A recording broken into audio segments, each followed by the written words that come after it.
Gold trusted gold buyers మీరు తాకట్టు పెట్టిన బంగారాన్ని విడిపించి ఈ రోజు ఉన్న మార్కెట్ ధరకు కొనబడను.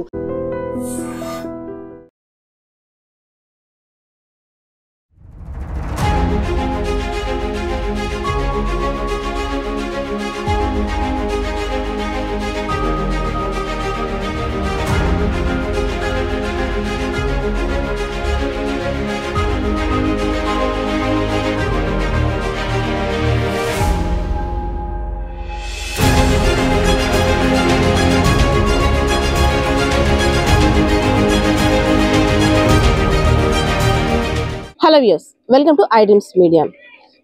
రీసెంట్గా చూసుకున్నట్టయితే అగ్ని ప్రమాదాలు అసలు ఎప్పుడు ఎందుకు ఎలా జరుగుతున్నాయి కూడా అంతుపట్టడం లేదు. నార్మల్గా వెళ్తున్నారు, అగ్ని ప్రమాదాలకి బళ్ళు ఆహుతి అయిపోతున్నాయి. అదేవిధంగా ఎంతో మంది ప్రాణాలు కోల్పోయిన పరిస్థితి కూడా మనం చూసాం రీసెంట్గా. ఏదో ఓ చోట అమ్మో నిన్న అయిందా, అమ్మో మొన్న అయిందా, అమ్మో ఈ రోజు కూడా అయిందా అంటూ కూడా ఎక్కడో దగ్గర అగ్ని ప్రమాదాలు సంభవిస్తూనే ఉన్నాయి. ఈ రోజు చూసుకున్నట్టయితే ఉమ్మడి విజయనగరం జిల్లాకి సంబంధించి విజయనగరం జిల్లా కేంద్రంలో ఉన్నటువంటి ధర్మపూర్ అనే గ్రామంలో గోమాతను చూసేసరికి ఎవరమైనా సరే ఎంతో పవిత్రంగా భావిస్తాం. ఎందుకంటే గోమాత ఉన్న చోట కోట్లాది దేవతలకు నిలయం అని కూడా మన హిందువులు విశ్వసిస్తుంటుంటాం. అందులో భాగంగానే గోమాతల్ని ఇంట్లో మనుషుల కన్నా ఎక్కువగా కేర్గా చూస్తుంటాం. అలాంటిది గోమాతలు ఇచ్చే పాల వల్ల వచ్చే డబ్బులతో కుటుంబ జీవనాధారం జరుగుతుంది అంటే ఆ కుటుంబానికి ఆ గోమాతలకి ఏదైనా అయితే వారు ఉండగలరా? కానీ కొంతమంది అగంతకులు, కొంతమంది కిరాతకులు చేసిన పనికి గోమాత నిండు శూలాలైనటువంటి గోమాతకి నిప్పు పెట్టి ఆ గోమాత ఉన్న షెడ్ను కూడా కాల్చివేశారు దుండగులు.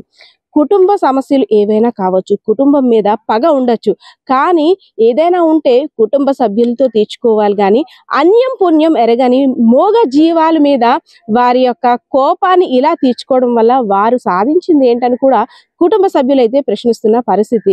నైట్ అంతా బానే ఉంది, ఆవుల్ని పాకలో కట్టేశాం, తీరా తెల్లవారు చూసేసరికి పాకలతో పాటు ఆవులు కూడా తెల్లవారుజామున కాలిపోతున్నాయి, మా చేతుల్లో ఏమీ లేదు, మేమేమీ చేయలేని పరిస్థితి, మా ముందే అంబా అంబా అని తప్పితే ఆవుని మేము పట్టుకోలేకపోయాం. అసలు అంటే మా కళ్ళ ముందు మా కుటుంబాన్ని పోషించే ఒక పెద్ద దిక్కు కాలిపోతుంది, మేమేమీ చేయలేని అయోమయ పరిస్థితిలో ఉన్నాం. సో ఇదంతా ఎవరు చేసిన పాపం మాత్రం ఊరికే పోదు. ఎందుకంటే మూగ జీవాలని హింసిస్తే అసలు ఏమొస్తుంది చెప్పండి? వాటికి ఒక అన్యం తెలుసా, లేదంటే ఇంకేమైనా ఒక మోసం తెలుసా, ఒక పాపం తెలుసా? అలాంటిది నిండు శూలాలుగా ఉన్నటువంటి ఆవు మీద కక్ష తీర్చుకోవడానికి, అదేవిధంగా కుటుంబ సభ్యుల మీద ఉన్న కక్ష కావచ్చు, రాత్రికి రాత్రే నిప్పంటించేశారు. సో ఆవు ఇచ్చిన పాలు వల్ల, ఆ ఆవు వాళ్ళ ఇంటికి అడుగు పెట్టిన వేళ విశేషం వల్ల మా కుటుంబం అంతా కూడా బాగుంది, ఆ ఆవు నుండి వచ్చే పాల సంపద నుండి మా కుటుంబ జీవనాధారం కూడా కొనసాగుతుంది. ఎటెళ్ళినా మా మధ్య కలిగి తిరుగుతూ ఒక సొంత మనిషిలా మాలో కలిసిపోయింది ఆవు. అలాంటిది అగ్నికి ఆహుతి అవుతుంటే మా చేతులతో ఏమీ చేయలేని పరిస్థితి, ఇంత దారుణమైన పరిస్థితి ఎవరికి రాకూడదు అంటూ కూడా కుటుంబ సభ్యులు వెలువెల్లాడుతున్న పరిస్థితి. అదేవిధంగా ఇటు ఉమ్మడి విజయనగరం జిల్లాకి సంబంధించి పార్వతీపురం మన్యం జిల్లాలో కూడా ఒక అగ్ని ప్రమాదం నుండి పెను ప్రమాదం తప్పిందని చెప్పుకోవచ్చు. పొద్దున్న 6 గంటల నుండి దాదాపు 8 గంటల సమయం మధ్యలో పార్వతీపురం మన్యం జిల్లాలో ఒక ప్రైవేట్ స్కూల్ వద్ద ఆగి ఉన్న లారీ ఒక్కసారిగా మంటలు వ్యాపించాయి. ఎక్కడి నుండి వచ్చి అసలు ఏం జరుగుతుంది అక్కడంతా కూడా ఒక భయానిక పరిస్థితి. అక్కడున్న కాలనీ వాసులంతా కూడా అసలు ఏంటి పొగ, ఇంత పొద్దున్న అక్కడ ఏం వస్తూ ఉందో, అసలు ఏం జరుగుతుందో, ఏ ఇల్లు కాలిపోయిందో, దేనికి నిప్పు అంటుకుందో, షార్ట్ సర్క్యూట్ అయిందో కూడా తెలియని పరిస్థితి. ఎందుకంటే అక్కడ ఏమీ కనబడినంత డార్క్ అట్మాస్ఫియర్ అయితే అక్కడ క్రియేట్ అయిపోయింది.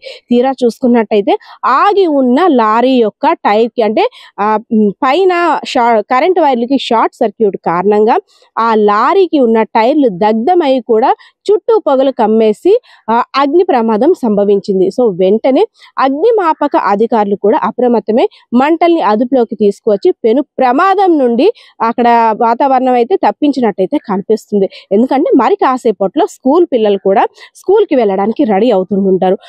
ఏదైతే ఆగి ఉన్న లారీ చక్రాలు ఏవైతే కాలుతున్నాయో టైర్స్ మరి ఇంకాస్త మంటలు ఎక్కువైందంటే, ఆ మంటలు ఆహుతి కానీ ఎక్కువగా అయ్యిందంటే ఆ డీజిల్ ఏదైతే ఫ్యూయల్ ట్యాంక్ ఉందో బ్యాటరీ ఉందో ఇవన్నీ కూడా బ్లాస్ట్ అయినట్టయితే అటుగా వెళ్లే వారి పరిస్థితి ఏంటి, అసలు ఏం జరుగుతుందో. మొన్న కూడా పార్వతీపురం మన్యం జిల్లాలో బాంబ్ బ్లాస్ట్, అదే దీపావళికి సంబంధించి బాంబ్ బ్లాస్ట్ జరిగింది. ఇంకా అది కూడా ఇంకా తేరుకోలేదు. అప్పుడే ఇలానా, ఇంకా దేవుడి దయ ఉంది కాబట్టి ఎవరికి ఎటువంటి ప్రమాదం వాటిల్లో లేదు కాబట్టి ఊపిరి పీల్చుకోగలుగుతున్నామంటూ కూడా అక్కడ కాలనీ వాసులు తెలుపుతున్న పరిస్థితి. అధికారులు కూడా ఎలా అప్రమత్తం చేస్తున్నారంటే బయటికి వెళ్ళేటప్పుడు 1-2 సార్లు వాహనాలని చెక్ చేసుకోండి. ఏదైనా అనుమానం వచ్చినా లేదంటే ఎటువంటి డిఫరెంట్ స్మెల్ కానీ మీకు అనిపించినా వెంటనే వాహనం నుండి దిగి అలర్ట్ గా ఉండండి. ఎప్పటికప్పుడు వాహనాలను కూడా సర్వీసింగ్ చేయించుకొని బయటికి వెళ్ళేటప్పుడు అన్ని కరెక్ట్ గా ఉన్నాయో లేదో చెక్ చేసుకొని అప్పుడు బయటికి వెళ్ళండి.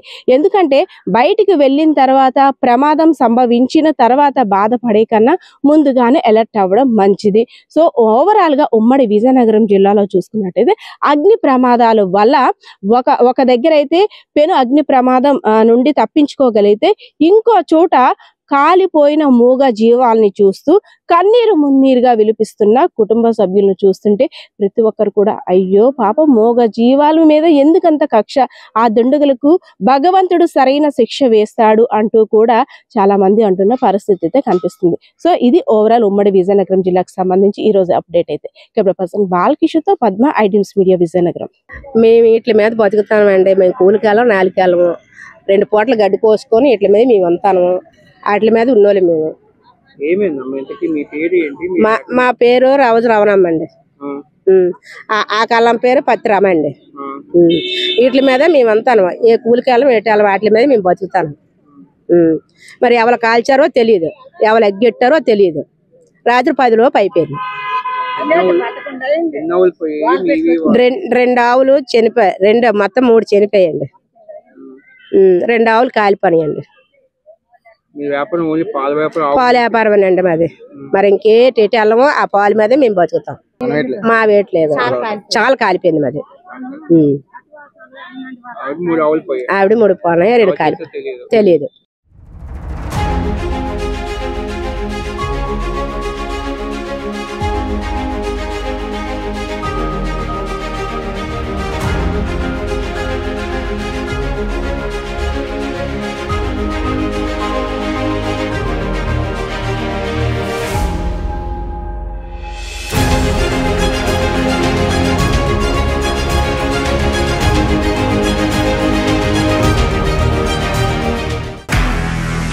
నిజంగా ప్రస్తుతం ఉన్నటువంటి సమాజం దేనికి ప్రయారిటీ ఇస్తుంది? ఆర్థిక సంబంధాల చుట్టూ మాత్రమే తిరుగుతోంది. మళ్ళీ ఎన్నికలంగానే చాలా విరక్తి కలుగుతున్నాం. మంచి అనిపిస్తుంది కదా, లేడీస్ కూడా ఛాలెంజింగ్ జాబ్స్ చేసినప్పుడు చాలా బాగుంటది. ట్రాఫిక్ అసిస్టెంట్స్ గా నియమించిన ట్రాన్స్జెండర్స్ అందరితో సాల్యూట్ చేయించుకుంటున్నారు. ఫుడ్ డెలివరీ ఇవ్వటానికి వెళ్ళినటువంటి డెలివరీ బాయ్ అనిల్ పై కళ్ళ ముందు